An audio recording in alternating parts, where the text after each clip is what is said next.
Janitiyisi unsigire Yesu, kuko ari we usobanukiwe ibyanjye.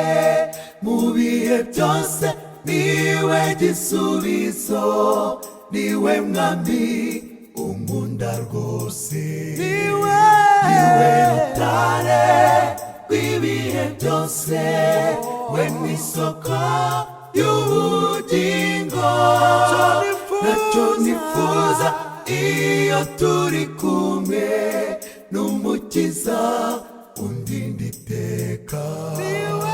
Niwe rutare rw'ibihe byose, we n'isoko y'ubugingo.